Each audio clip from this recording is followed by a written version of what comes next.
While Prime Minister Netanyahu is hosting the Secretary of State in Jerusalem, he is also, as we mentioned, in mid-campaign. Israel's election is less than 3 weeks away, and Netanyahu is fighting for a record 4th consecutive term, all the while facing an indictment on several corruption charges pending a hearing. Right, and meanwhile, his biggest challenger, ex-IDF chief Benny Gantz, is facing some campaign trouble of his own.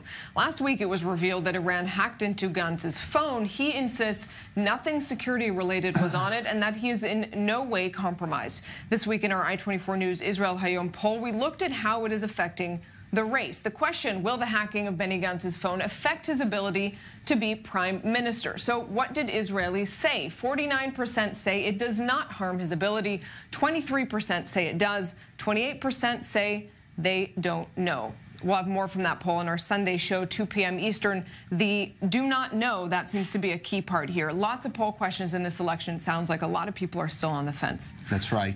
And in this week's Strictly Security program, a mobile security specialist at Symantec walks you through one of the easy ways hackers can break into anyone's cell phone. Here's a preview.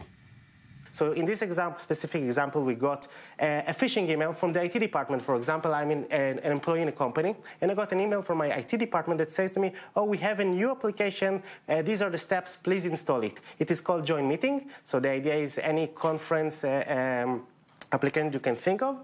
And here it asked me, oh, do you want to open this page in iTunes? And this is just a phishing, right? So it's not really going to direct me to the iTunes. So I'm actually going to install an application which is side-loaded. And once I have this application installed, I will open this app. And as you can see, while we are opening this application, it requests me to permission to access the microphone. And as you can see, I have here a device in my command and control server. So this is a remote. Think about it that anyone around the globe can use it. And the interesting piece around that is that once I am, this phone is locked, so you can see that our conversation is being recorded. So we can actually just select the one. Make sure that we have the volume up and just play this. Piece around that is that once I am, this phone is... We have various recordings. A warning for everyone, not just candidates for high office. You can see Strictly Security with Barbara Opel-Rome this Saturday at 7 p.m. Eastern for more of that.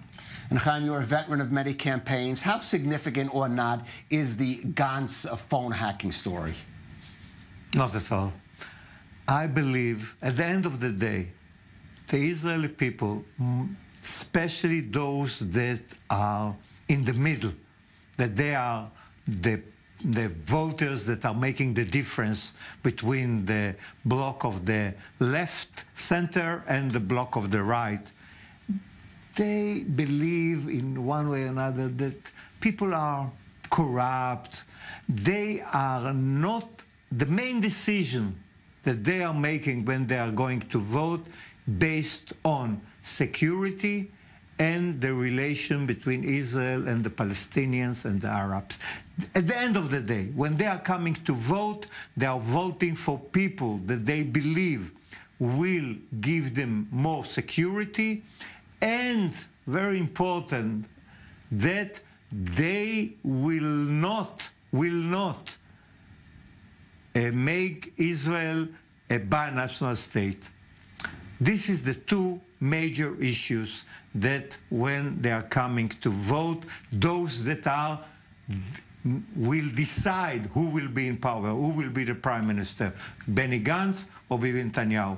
And unfortunate, especially the issue with the Palestinians. In one way or another, the main question that has to bother the Israel, and it's bothered Israel, is if Israel is going to annex 2.5 million Palestinians and become a binational state, or we will maintain the Jewish state. This is the most important thing, and unfortunate, we are dealing with the phone of Gantz, we are dealing with the corruption of Netanyahu, but we are not dealing with the big elephant that are in the room. And the big mistake that Blue and White is doing is they are not touching it. Because the majority, you see, I will give you an example. It was a poll in Haaretz. 20% of the vote of the Likud, it means 6 mandates, are saying that they are in favor of the two-state solution. And to them, the blue and white have to speak, and they are not speaking to them. Right, but instead everybody is afraid to touch that hot potato of the two-state solution or Palestinian state. So I want to ask you... It's not. Bibi is not afraid. He doesn't want to touch it. Right. Because this sixth mandate, they are not satisfied with the idea of annexing the 2.5 million Palestinians. Who has to touch it? Blue and white.